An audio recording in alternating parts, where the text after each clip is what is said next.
সন্দেশখালীর বেড়মজুরে বিক্ষোভ মহিলাদের, লক্ষ্মীর ভান্ডার না পাওয়ার অভিযোগ। মহিলাদের আন্দোলন করার পর থেকে বন্ধ লক্ষ্মীর ভান্ডার, এমনই বিস্ফোরক অভিযোগ গ্রামের মহিলাদের। ব্যাংকের বই হাতে নিয়ে প্রতিবাদ জানাচ্ছেন গ্রামের মহিলারা। আপনাদের সেই ছবি দেখানোর চেষ্টা করব। লক্ষ্মীর ভান্ডার না পাওয়ায় মহিলারা অভিযোগ করছেন, কোথায় বেড়মজুর। দীর্ঘদিন সেখানে আন্দোলন হচ্ছে, কয়েক মাস ধরে এই বেড়মজুর সন্দেশখালী একের পর এক জায়গায় সাধারণ মানুষ, নির্যাতিত ব্যক্তি, তারা অভিযোগের এবং একের পর এক ক্যাম্পে তারা গিয়ে অভিযোগ করছেন। এবার ব্যাংকের বই হাতে নিয়ে প্রতিবাদে সরব হয়েছেন গ্রামের মহিলারা। তারা বলছেন আন্দোলন করছেন দীর্ঘদিন ধরে, তাই তাদের লক্ষ্মীর ভান্ডারে টাকা ঢুকছে না। ছবি দেখাই আন্দোলন, তারা আজকে বিক্ষোভ দেখাচ্ছেন। সন্দেশখালী বেড়মজুরে মহিলাদের বিক্ষোভ।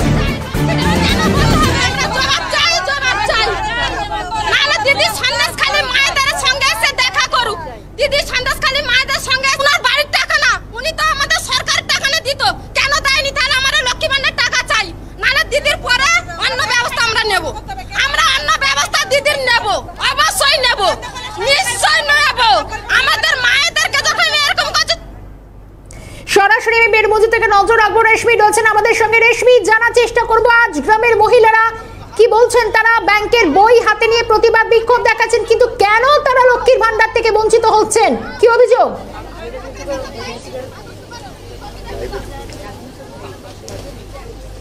দেখো, সন্দেশখালী বিধানসভা জুড়ে যে জিপি রয়েছে তার মধ্যে অধিকাংশ জিপির যারা মহিলারা রয়েছেন তাদের অভিযোগ, আন্দোলন করার পর থেকে লক্ষ্মীর ভান্ডারের টাকা বন্ধ হয়ে গিয়েছে এবং তাই তারা আজকে যে বই রয়েছে ব্যাংকের বই তা নিয়ে প্রতিবাদ করছেন। কারণ তারা ব্যাংকের বই যখন আপডেট করছেন, দেখছেন যখন থেকে তারা আন্দোলন করেছেন তারপর থেকে কিন্তু এই লক্ষ্মী ভান্ডারের টাকা ঢোকা বন্ধ হয়ে গিয়েছে, আর তার জন্যই আজকে তারা প্রতিবাদ করছেন। মূলত তারা বলছেন এটা তো সরকারি প্রকল্প, কোনো দলের নির্দিষ্ট প্রকল্প নয়।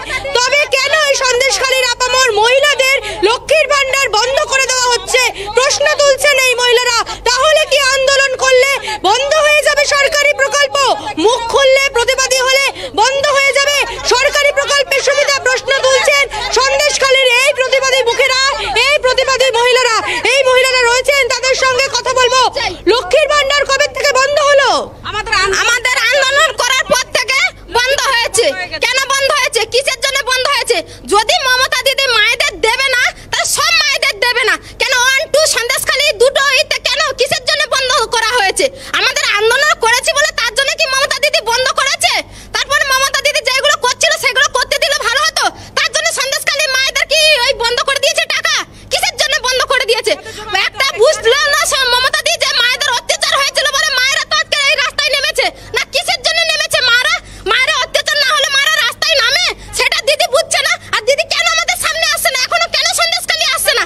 তাহলে কেন আসুন, সন্দেশখালী আসুন দিদি, তারপরে আমরা বলবো যে আমাদের কি অত্যাচার না হয়েছে না হয়েছে। দিদি তো একটা নারী, তাহলে নারী নর্মাল নিশ্চয়ই বোঝে। তাহলে দিদি কেন এসে দেখবে না? কিসের জন্য দেখবে না? যেই আন্দোলন করেছি আমাদের টাকাটা বন্ধ করেছে, কেন বন্ধ করেছে? সন্দেশখালীর মায়েদের দিদি কি বাড়ি থেকে টাকাটা দিত? তা তো দিত না, ওটা তো সরকারের টাকা। সেই টাকাটা কেন দেয়নি? দিদির কাছ থেকে আমরা জবাব নিয়ে নেব, জবাব চাই। তোমাদের টাকা কেন বন্ধ হলো? প্রতিবাদ করেছো বলে কি টাকা বন্ধ হলো? আমরা আজকের এখানে প্রতিবাদ করেছি বলে আমাদের মানে লক্ষ্মী ভান্ডারের টাকা বন্ধ হয়ে গেছে। মমতা দিদি এতদিন কেন বন্ধ করলো না? আর এই হঠাৎ আমরা আন্দোলন চালাচ্ছি তখন টাকাটা বন্ধ করে দিয়েছে। তার মানে মমতা দিদি কি করতে চাইছিল? এখানে করতে চাইছিল আমাদেরকে যেভাবে অত্যাচার করতে যাচ্ছিল, যেভাবে অত্যাচার করছিল সেইটা করতে দিলে হয়তো তাহলে টাকাটা বন্ধ করতো না। আমরা তার জন্য আমরা স্বাধীনভাবে বাঁচতে চাই, কেন আমরা লোকের অত্যাচারে হতে যাব? তার জন্য আজকের মমতা দিদি আমাদের এই টাকা বন্ধ করে দিয়েছে। উনি যেভাবে করতে চাইছিলেন সেভাবে আমরা করতে দেইনি বলে। যেই অত্যাচারগুলো হতো, তোমরা বারংবার বলেছো তোমাদেরকে অসভ্য বাজে ভাষায় কথা বলা হতো এবং বিভিন্ন আচরণ করা হতো তোমাদের সঙ্গে, মানে তোমাদের শালীনতা লঙ্ঘন করে তোমাদের সঙ্গে কথা বলা হতো এবং সেই কথা বলতেন তৃণমূলের লোকজন এখানকার। তোমরা বারংবার পরবর্তীতে বেড়মজুরের দিকে আপাতভাবে ধন্যবাদ জানাই। সরাসরি ছিলেন রেশমি দাস।